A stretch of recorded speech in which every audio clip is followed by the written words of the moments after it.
So the overview of today's presentation is what are the eligibility requirements for students to be served by DSPS? What are the students' rights and responsibilities? As a student with DSPS, legal mandates for serving students with disabilities, and I've abbreviated students with disabilities as SWD because it's throughout the whole thing. And then what is the faculty role with students with disabilities or DSPS students, and the overall responsibility of serving students with disabilities. So hopefully you will be able to articulate steps to arrange for academic accommodations. You hopefully will gain knowledge to better serve your students with disabilities at the college, whether they're DSPS students or not, but have disabilities. And participants will better understand the college's and DSPS's role in serving students with disabilities and accommodating them. So eligibility requirements for a student with disability. They must have an impairment that is verified and results in an educational limitation. We have three ways that we verify students with disabilities. Observation, we can verify a student if they come in without documentation. There's an interactive dialogue. Some disabilities are obvious and observable, or you can hear the disability, whatever it happens to be. So that's one way. We do assessments for students who have learning disabilities or are suspected to have a learning disability. And the LD specialist would do that assessment, and they go through a class to do that, and they also have to be deemed appropriate to go through that class. And then the third is the review of any documentation they might bring with them, which could include if they were in special education in high school, if they have a 504 plan, an IEP, which is an individualized education plan, a report from a doctor, if it's a veteran that has been released because of disability, that paperwork will work. Social Security disability paperwork, those kinds of things. But it has to be some kind of mental health professional or professional, medical professional, licensed, hopefully. So, students' rights and responsibilities with DSPS. The right or the participation in DSPS is totally voluntary on the part of the person with a disability. They don't have to come through us like they do in the special ed system in the K-12. Okay, so where did I leave off? Voluntary? Yeah, so it's a voluntary. Receiving services from DSPS does not preclude students from receiving services or taking any other class or program on campus. They can still be in EOPS and go to financial aid and admissions and records and all the other places. And all our records that are maintained by DSPS pertaining to a student's disability are protected from disclosure. We probably won't tell you, or we won't tell you what the student's disability is. We will say, there's a student with a disability. You may get a letter at some point saying you have somebody with a visual impairment or student that's going to have a visual impairment or hearing impairment, but we won't name that student.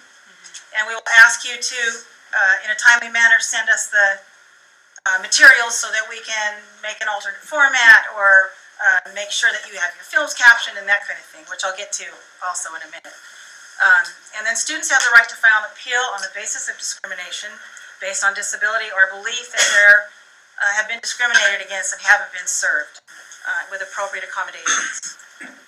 They also have responsibilities as a student with DSPS. They have to give us the required documentation. They need to verify about their disability.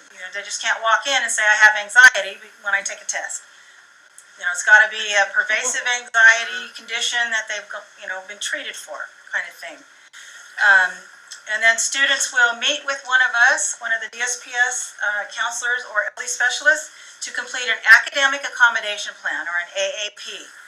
And that has to be done once a year.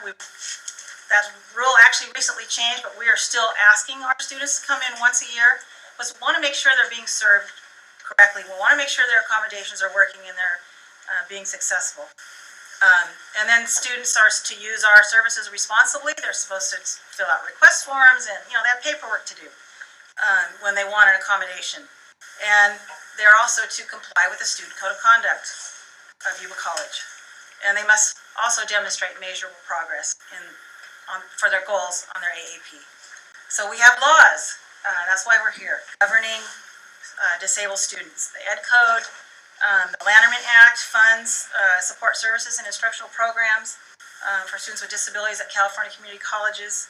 DSPS assists colleges to provide academic accommodations, auxiliary aids, services, and instructions for students with disabilities to support their student success and meet the requirements of the federal civil rights laws for anti-discrimination. And then Section 504 and 508 of the Rehab Act. Section 504 is, civil rights, don't discriminate against based on disability, and also that they need to have access, as everyone else does. And also in Section 508 has to do with electronic information, that they have access to that their software is accessible, that they can get online and do the things that everybody else does. And then the ADA and state government code sections. Yes, Jen? On that note, DSPS is voluntary on the part of each college. Colleges can refuse the funding for DSPS to exist, but that doesn't alleviate the responsibility of accommodating students with disabilities and providing access. We're just the vehicle by which we want to help you, and we're the resource. We're the ones you come to if you have some question about accommodation, or a student comes to you and with his accommodations and you're not quite agreeing with it, come and talk to us. We try to meet with you and come up with something that will work for everybody. And we'll talk about the levels of accommodation in a minute as well. So anyway, DSPS assists in providing and funding the mechanism through which the college meets these federal and state regulations. So we're kind of, like she said, the content experts. How accommodations are determined is very individual. Every student has, their limitations are different, just as different as individual personalities are. So we meet and we have an interactive dialogue, and the student declares what their limitation is, and then we suggest accommodations, and together we come up with accommodations that will support whatever limitations that student has, and to provide them with equal access to the educational process and eliminate discrimination. Examples of the results of the services that have developed out of tradition and substantial history of serving students with disabilities throughout the California community college system: educational assistance classes, high-tech centers. We have a high-tech center in our area, which means it's a computer lab with assistive technology, and some of our specialized classes teach them how to use that technology. And then also the learning disability assessment that I talked about before. None of those are required by law, but we do them because they help the students to be successful, and we want them to give them every advantage. So what is the faculty's role with DSPS and DSPS students? If you have students with disabilities in your class, sometimes you might receive, like we've talked about this, communication from us. You're going to get letters if you're going to have a visually impaired or blind student, and you're going to get communication if you have a deaf student or hard of hearing student, asking that your films be captioned or that you send materials to us in a timely manner, and this is super important. We need that material ahead of time so we can turn it around in the alternate format so that the student with the disability gets it at the same time as the other student. And they're not, well, I'm sorry, but you don't get it because you have this disability. You have to wait a week. Because that's discrimination. That's treating them unfairly. So we can help with the captioning part. If we have a DECT grant, it's called the Distance Education Captioning and Transcription Act, and Angela is in charge of that, and she sends out videos and YouTube clips and things like that. So again, we can help you with that. We do ask though that if you're going to, if you're preparing your class and you're buying new videos, get them already captioned. It saves time and money for everybody. And if you have any concerns, please call us, email us. We will work them out. So I talked about the 3 levels of accommodation. We just kind of learned this through the Office of Civil Rights complaint that we had. And level 1 says that faculty must implement accommodations recommended by DSPS in a timely manner and or explain reasons why they refuse an accommodation. And then we go back to the table and we go back and forth and try to come up with something that's agreeable to the student, to the faculty, to us.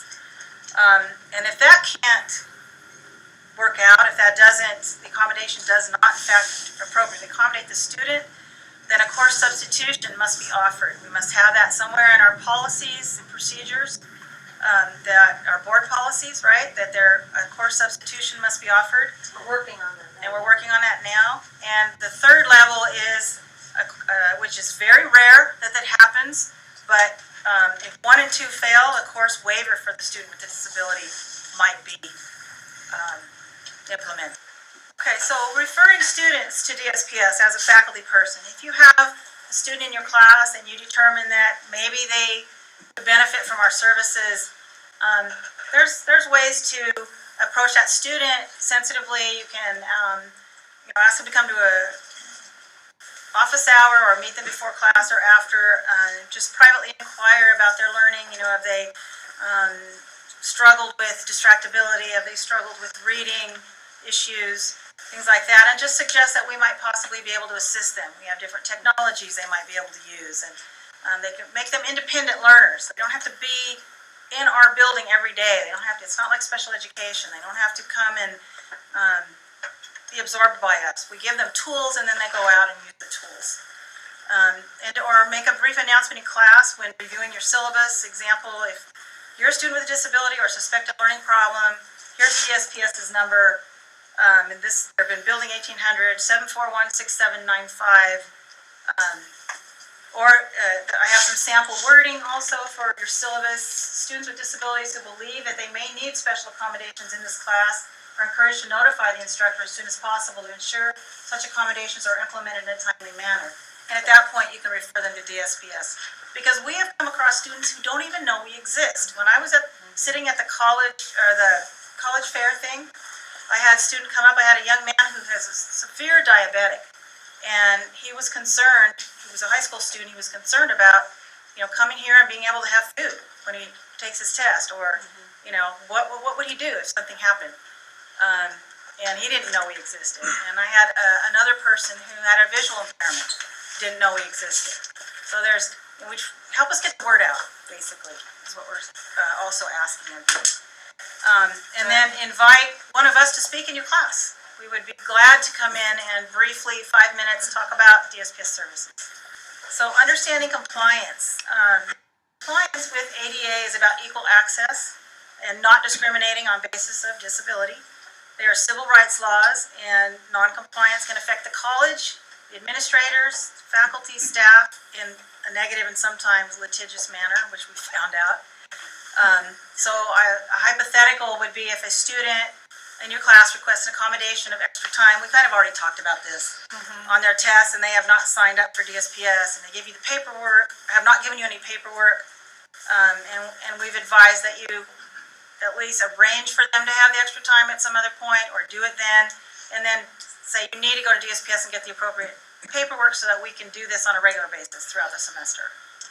And, we want you to be successful. So in red, the responsibility for accommodating students with disabilities lies with all college employees, not just DSPS.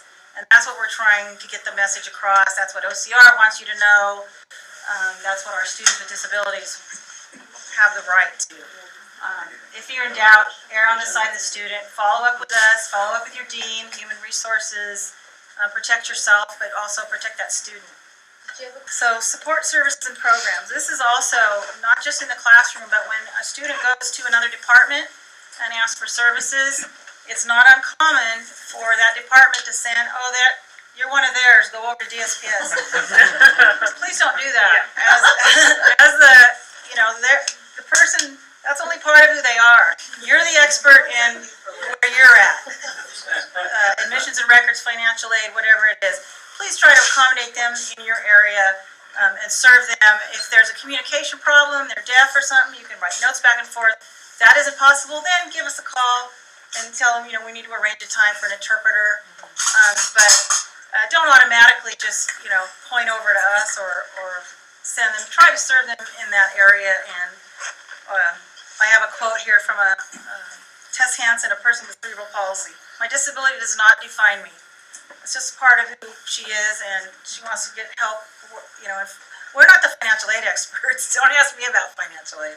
So So the one thing with that though, for counseling, yes, Peru, I want you to send all of your students to me for counseling. Definitely. Any questions about that? We put furniture also in the classroom, and this is a big issue. You see the chair right here, it's clearly labeled DSPS. And we often find the DSPS desk chair behind the teacher's desk. That is put in there for the student, and maybe it's not in your class, but it's probably in that classroom for a different time or day for that student.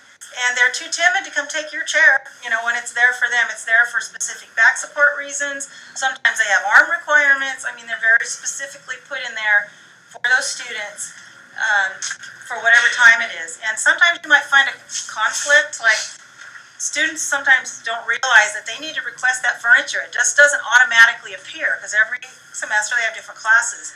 So another student with a disability might sit in the chair and they haven't requested it, and the other student's too timid, or they might get in an altercation about it, because that's happened too. But just let them know that you notice that, have you requested? You need to request. And then there will be 2 chairs and 2 tables in the classroom for the 2 students. Does that make sense? We request note takers, that you help us find note takers sometimes. And if you can identify a student maybe you've had before that you know is a good student and takes decent notes, or is good in that subject matter or whatever, or if you can kind of tell within a week or so that you've got a student who's going to be good at that we pay them for taking notes. We don't pay them a lot, especially if they're already in the class, but it's a little something and they're helping another student. Anyway, in conclusion, eligibility is based on verified impairment with an educational limitation. DSPS students are accommodated based on limitations caused by their disability. Students have rights and also responsibilities. Accommodating students with disabilities in compliance with civil rights laws is a responsibility of every person at the college, including administrators, faculty, and staff. DSPS is a facilitator of accommodating students with disabilities. We are the content expert, if you will. If we ask you for an accommodation, please trust that we're asking for a reasonable accommodation, that it's not unprecedented, that it's been done and it's standard throughout the California Community College system. And we are not fully financially responsible for costs also involving educational accommodations or accessibility.